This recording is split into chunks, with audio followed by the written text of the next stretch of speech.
Shrinvantopi bahavo yam na vidyuhu. When one person really speaks and hundreds and thousands come and listen to him, everybody will appreciatingly listen to, wonderful, wonderful, wonderful, bas wonderful. Nothing beyond it. They will not understand it because it requires an austere pursuit, wholesome pursuit. A lot of dedication, exclusiveness is necessary. You have to employ your mind and intelligence in this pursuit. That mento-intellectual application and involvement by its very nature is rare because we are born with 5 senses. 5 senses. The moment we wake up in the morning, we have seen. And whatever we see grows on us. So we are obstructed by our birth because of the 5 senses. Paranjikani vidranat swayambhu tasmat parang pashyadi namdaratman. We are embodied, we are born with 5 senses. These 5 senses are given only to see the external world. Therefore, ever since birth, this is what we are doing. And what you have to realize is the Antaratma. And you have no sensory organ to turn inward and see. So you have to resort to only mento-intellectual application. That mento-intellectual application, especially focused on one's own within, to understand the beautiful sentient presence within the body, which animates and activates the body, that's a very rare fortune. So all of you are very fortunate. Shrinvantopi bahavo yam na vidyuhu ascharyo vakta kushalosya labdha. Ascharyo vakta, the man who is able to expose this wonderful, not the 7 wonders of the world, this is the most astounding, stupefying wonder. Kushalosya labdha. A man who is able to listen to him and grasp the truth, he is the most fortunate and blessed. Ascharyo jnata. More so, if he is able to pursue it with dedication, realize it, know it in himself. Kushalanusishta, instructed properly. Suppose you pursue this path and you hit at the truth, it will not be sufficient.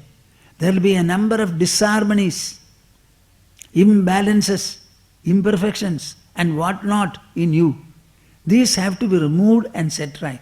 So, under close association with a guru, penetrating into your own inner psycho-intellectual personality, remove and redress many of the iniquities, imbalances, disharmonies and contradictions in them, and then have a straight, full, wholesome personality where you can interact with this world, interact with the seekers without any kind of an inhibition, a desire, a possessiveness of any kind whatsoever. Very, very, very rare. This is something that we should understand. This discussion is necessary to make the seekers know how rare is seeking, how blessed it is to seek, and what as a seeker they should look for and embody in themselves. I feel like saying, many of you do not value your role. I tell the brahmacharis, the inmates there in our ashram, you don't know your own role. Why have you come to the ashram? Why have you joined us? I don't think you have a proper evaluation. You know, our seekers, when they have come and joined the ashram, it is something like this. The whole universe, including a lot of gold, is before them. And they are offered emperorship of the whole universe. They have said, no, I don't want. Because I find something superior and greater, in front of which this world is expelled gas. It is more than even the whole emperorship of the whole world. It is that kind of a feeling they must have. But poor children, they are not able to evaluate themselves. So you should understand, when a disciple comes to the teacher and he presents this question, It is not a simple thing, my dear souls. In that you will find the entire greatness, crowning glory of human life.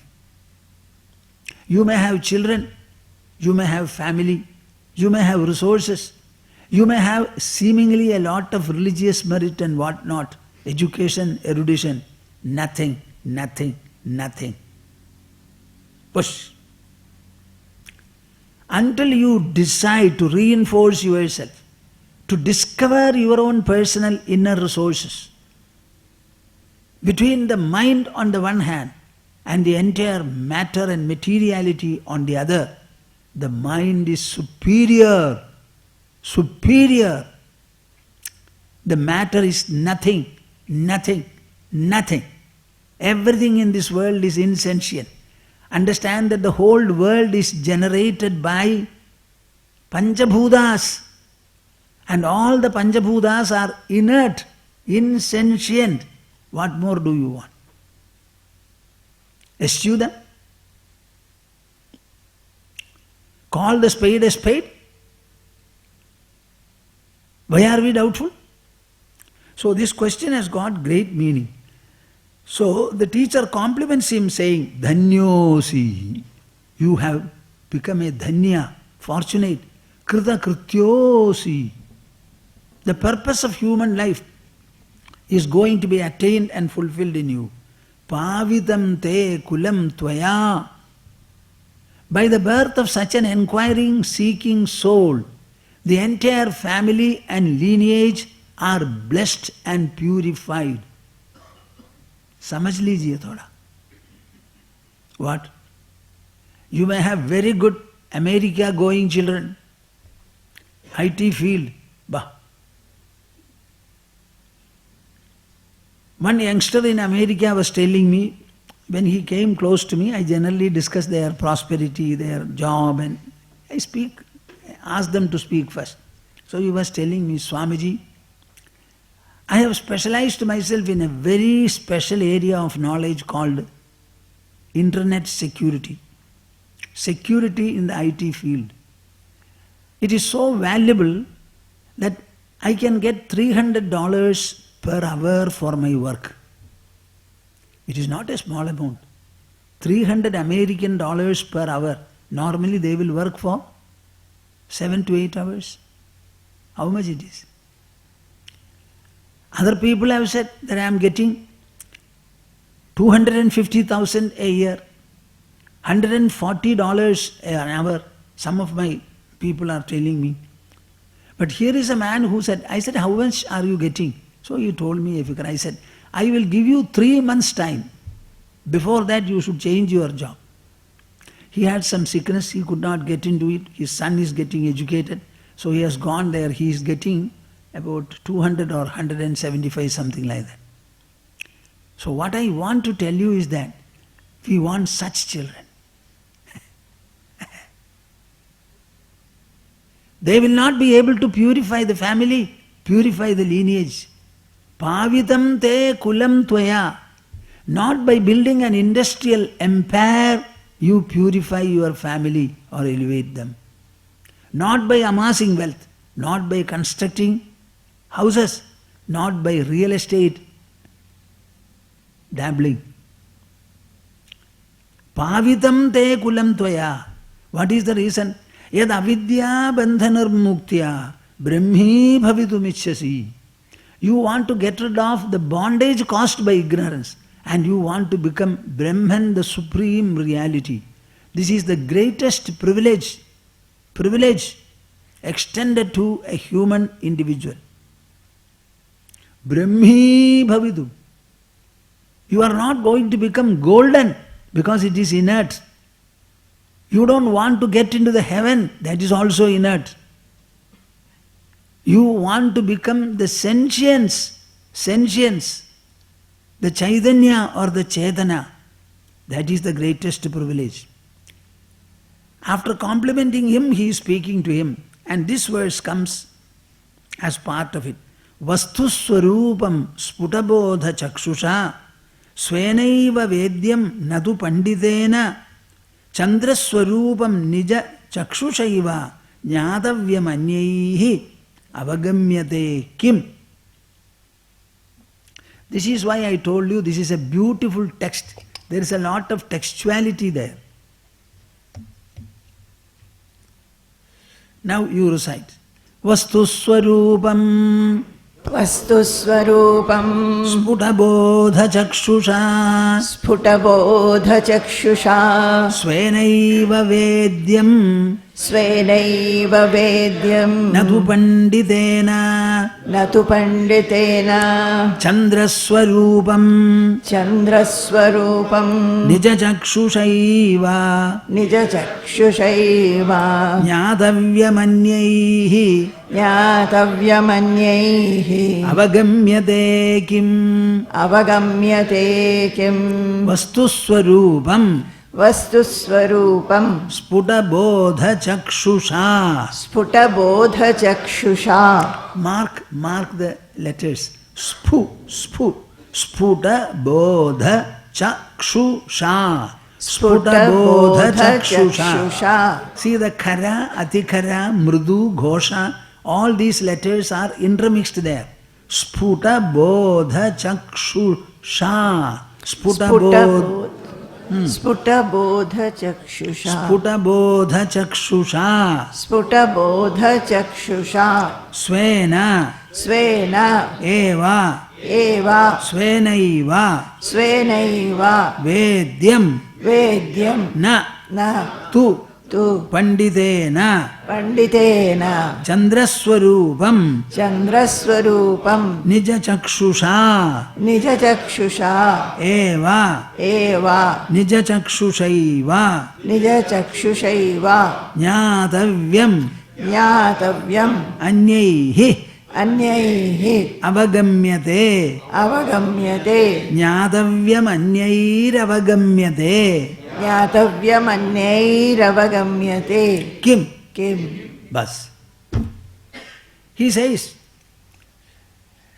in the field of spirituality, in the field of Vedanta, in the field of the subjective science, one's own personal direct experience and realization alone matters.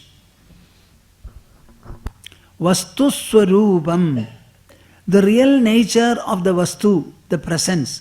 I say X is present. If X is present, I must go and feel his presence. This world is what we feel, or the world is what exists? You answer me. Huh? That the world exists, who tells us? And we are experiencing the world within our body, in the mind. So the proof of any existence is it being experienced by us, by the human individual. The same thing applies to this Vastu, the Supreme Brahman, the Supreme Reality. So the Swarupa, the real nature of Vastu, what supremely exists, ultimately exists, Sputa Bodha Chakshusha. Our eyes are useful only to see external brilliance. So you should understand, whenever we refer to light, brilliance, splendor, etc., normally it is the visual experience that we are referring to. What about the thoughts? What about the feelings? What about the memory? What about the doubt? What about the inquiry, knowledge, finding? All these are multiple evolutes, multiple things which are within the body. Every day you tell me, the objects you see and the thoughts which emerge in your mind, which are more? You have doubt? All the objects in front are not created by you. But so far as the thoughts and feelings and emotions and doubts, etc., which are in your mind alone is the source, is the creator. Do you know of anything else in this world? Mark my question. Do you know of anything else in this world than the mind, which is creating things all by itself, by its own will? My question is not clear.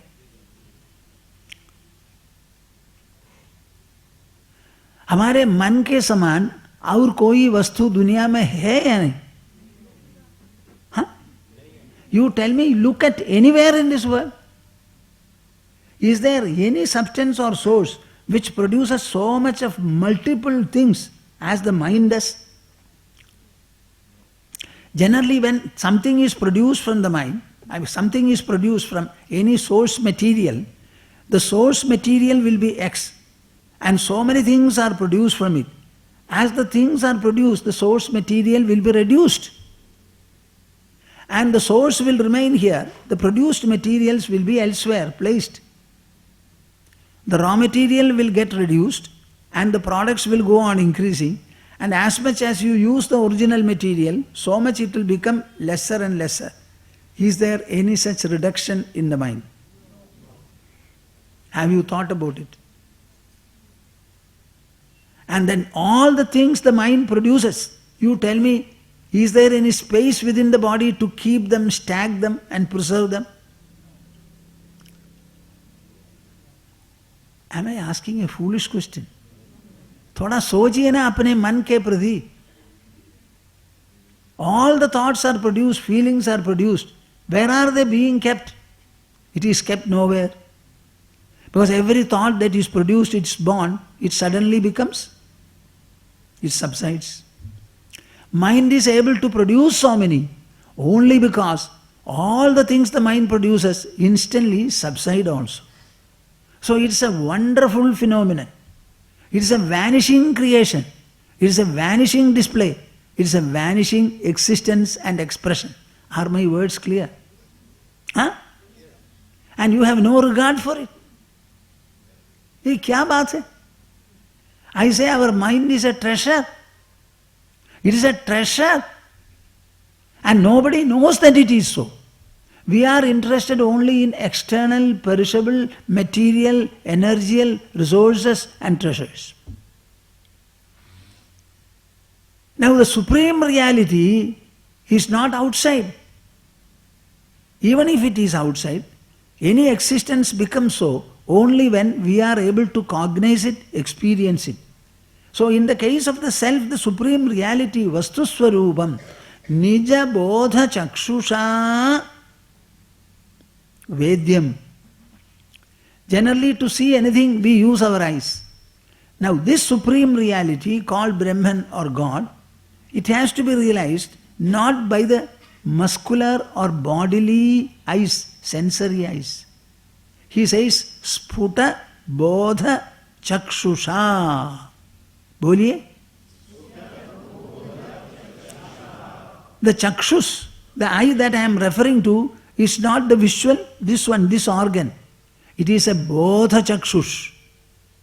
It is the eye of consciousness, the eye of cognition, the eye of perception, the eye of realization. Whatever is experiencing in you, even the objects of the world, that experiencing, that instrument, that is not the body, that is inside. Actually, it is knowledge and the knowing process that reveals the knowledge. That is why Krishna says in Bhagavad Gita, Jnanam Jneyam Jnanagamyam. Boliye na. Jnanam Jneyam Jnanagamyam. What does it mean? These expressions you will only find in India. The Western people do not know at all. Jnana, it is knowledge. At the same time, it is the thing to be known, Jnaya. And it is approached by the process of knowledge, the process of knowing. Just see. You already have the Bodha in you. What is that Bodha? You know, I have the body, I am the body, and there is a world around me. All the objects in this world are perishable. Whereas my body also is perishable. There seems to be something imperishably in me. That is why I am able to feel and interact with all these perishable and transient phenomena. That is what I refer to as the eye. When I tell you, you are prepared to understand and you are understanding. In the whole universe, except the I that the human refers to, everything is changeful, transforming and perishable. But the I experientially does not perish, has not perished. Am I right or not? This much you know. Now this is only a knowledge that is explained to you and you grasp for the time being with your intelligence. This is a bodha. This bodha has to become your own clear, conclusive, comprehensive, ever present. Sputa bodha chakshusha. Your mind has to become the eyes. Your intelligence has to become the eyes. And the intelligence and the mind put together should be able to reveal what you refer to as the I. We know that it is changeless. What is the changeless presence within me? Sputabodha chakshusha svenaiva vedyam. He tells the disciple, by yourself, by oneself it has to be known. It cannot be known by another and passed on to you. He can explain, he can guide, he can make you sit, make you feel. But the perception and realization will have to be done by oneself, the seeker. Natu panditena. Ba. The self-vision cannot be gained by a scholar and transmitted to you in the form of blood transfusion like knowledge transfusion. That is not possible. Sputabodha chakshusha svenaiva vedyam nadu panditena. An example is given to explain the process. Chandraswarupam nija chakshushaiva. Chandraswarupam. When the beautiful moon, particularly on a full moon day, arises, and no clouds at all. The sun set, bringing darkness to the surface of the earth. A beautiful transition takes place, and the moon, rises. The full moon, without any heat, cool, comfortable, consoling radiance of the moon. It has to be looked at by the eyes and experienced.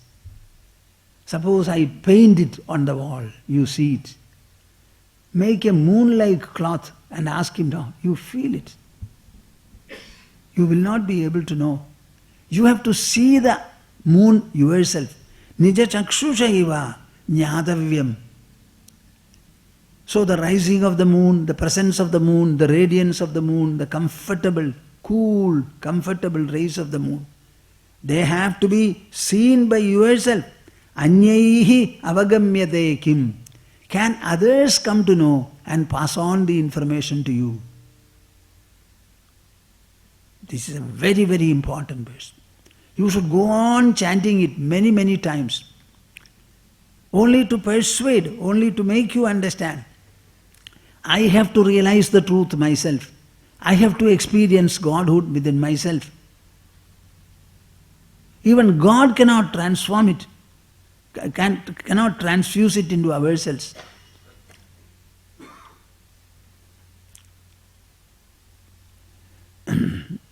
There was a lofty devotee in the north. He was blind. He made himself blind by pricking the eyes, finding that he was very much obsessed by sexual desire, etc. He did something very demeaning. I don't explain it now fully.